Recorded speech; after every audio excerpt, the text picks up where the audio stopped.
So who was the leader of the Jack the Ripper gang? None other than one of Britain and Ireland's most senior Freemasons, the son of a duke, member of Her Majesty's Privy Council, an Oxford graduate, a Justice of the Peace, Secretary of State for India, Member of Parliament for South Paddington in London, Chancellor of the Exchequer, Leader of the House of Commons in the British Parliament, friend of King Edward VII, and Mason Magister Majestic Magistorium of the Orange Order in Ireland, future father of Britain's most famous Prime Minister. The leader of the Jack the Ripper gang was Lord Randolph Spencer Churchill. It was Lord Randolph Spencer Churchill who sliced Masonic emblems into the faces of the victims. It was he who coordinated the so-called Jack the Ripper murders. And this film puts an end to a 120-year cover-up by the royal political elite of Great Britain.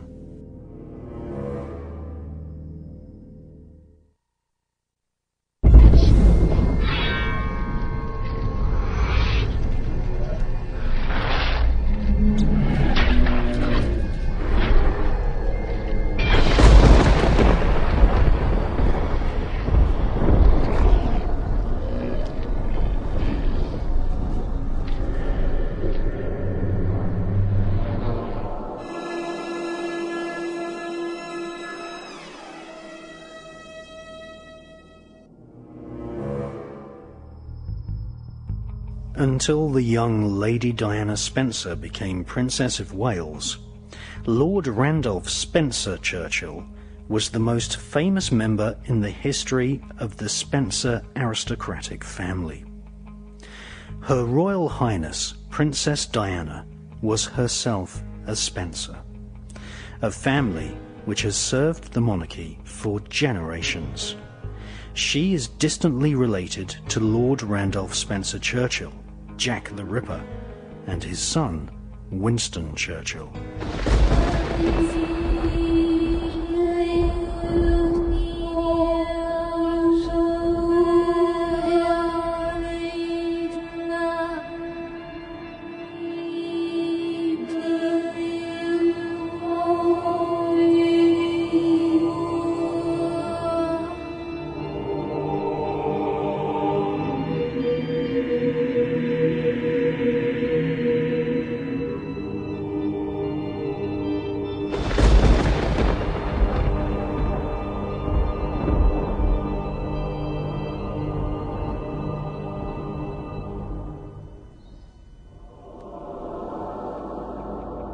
Randolph Spencer Churchill was no stranger to the occult.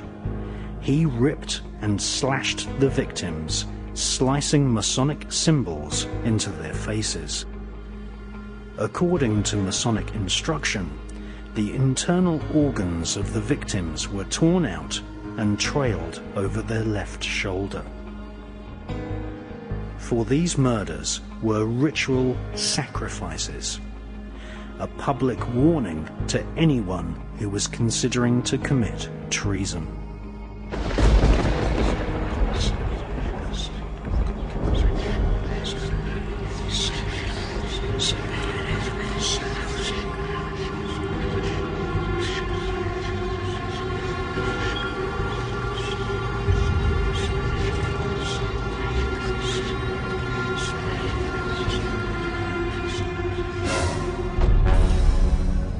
In his characteristic manner, Aleister Crowley soon left Britain after the Jack the Ripper murders.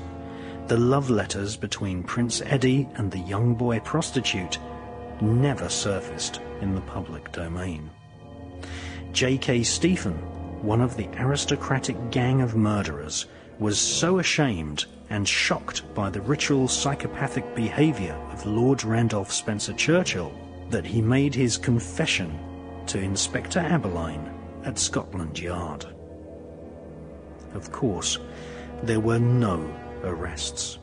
In fact, Scotland Yard still, to this day, take great care to cover up the true significance and detail of the Jack the Ripper Masonic murders. When author Stephen Knight was given access to the Ripper file at Scotland Yard, he found that many important documents had been deliberately lost. Stephen Knight discovered later that some of the documents he had seen during his research for his book, Jack the Ripper: The Final Solution, had subsequently been destroyed. Soon after the publication of Jack the Ripper: The Final Solution, and also after having exposed the true nature of demonic Freemasonry in his excellent book called The Brotherhood, Stephen Knight was dead.